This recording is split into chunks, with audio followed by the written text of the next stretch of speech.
Mais comment faire concrètement? Servin nous fait remarquer que les questions que se posent les collectifs d'habitants dans leur processus sont souvent les mêmes. Ça tombe bien, si vous voulez vous installer ou que vous êtes déjà en train de le faire, ces questions récurrentes, vous allez très probablement les rencontrer. Voyons ensemble quelques-unes d'entre elles et comment potentiellement y répondre. D'abord, une question majeure, c'est la question des statuts juridiques. Quel statut juridique choisir pour votre projet? Chez Reguin, l'idée, c'est que le meilleur statut juridique, c'est celui qui permet de faire le projet. L'accompagnement permet souvent une plus grande clarté dans les montages juridiques et administratifs. Une logique pertinente semble de commencer par répondre aux enjeux de faisabilité du projet pour le groupe, quels sont les besoins d'emprunt bancaire, quel est le contexte d'achat du foncier, pour ensuite réfléchir aux attentes des membres quant à leur rapport à la propriété, et enfin s'adapter et adapter ses statuts au mode de gouvernance et de vie collective souhaitée. Une autre question qui se pose, c'est doit-on écrire une charte collective? C'est un sujet important. La charte est le récit de la fondation, un pacte symbolique qui lie les membres. C'est souvent un prétexte aussi pour échanger sur les valeurs communes, comme on l'a vu dans le précédent module, les aspirations et la définition du projet collectif. Le cheminement compte souvent plus que le résultat, comme le souligne Pierre-Charles Marais, coprésident d'Habitat Participatif France. En effet, il n'y a pas de recette unique ou parfaite. Certains préfèrent une charte formelle, d'autres des alternatives comme des visites, des documents symboliques ou des rencontres régulières pour renforcer les liens. Mais c'est à garder en tête que copier-coller la charte d'un autre groupe n'aura que peu d'intérêt. Si ça vous semble important, autant prendre le temps de s'y atteler pour de vrai.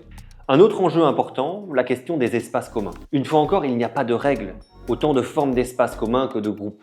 Les penser collectivement permet d'ouvrir les échanges et débats sur la mutualisation et ses limites potentielles. Un autre dilemme, souvent posé, faut-il contraindre à la participation ou bien laisser chacun et chacune responsable de sa contribution? Pour trouver le juste engagement, il est utile de créer un environnement où les gens n'attendent pas d'avoir quelque chose à dire pour se réunir. Il est aussi intéressant parfois de mêler formel et informel, pratique et affectif. Cela permet de renforcer la cohésion du groupe sans pour autant mettre de pression individuelle. Une des questions aussi récurrentes que l'on voit apparaître, c'est comment choisir les nouveaux habitants? En passant plutôt par la recommandation interne ou bien par la diffusion d'une annonce?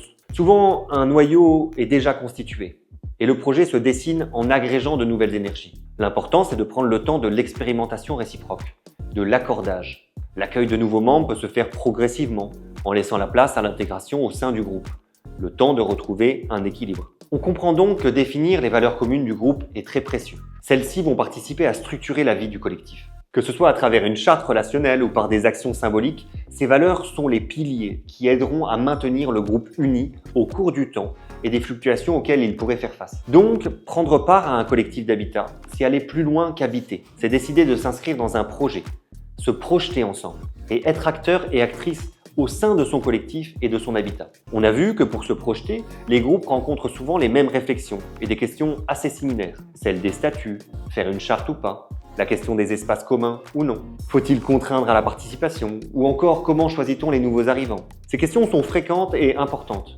Et elles trouvent souvent leur réponse dans un cheminement collectif qui permet d'éclairer sur les valeurs et les aspirations communes aux membres. Ces valeurs, elles, peuvent apparaître grâce à la définition d'une raison d'être du groupe, ou bien par la co-création et l'écriture de la vision et de la mission du projet. En établissant ces grandes lignes, les membres ont un point de ralliement et ils peuvent commencer à s'autogérer et à communiquer, tout en gardant en tête qu'ils et elles s'inscrivent dans une trajectoire commune et peuvent se sentir liés par une ambition collective. C'est ce que nous allons vous présenter dans le module suivant. Mais avant de conclure, voici quelques exercices pratiques pour vous aider à structurer votre projet.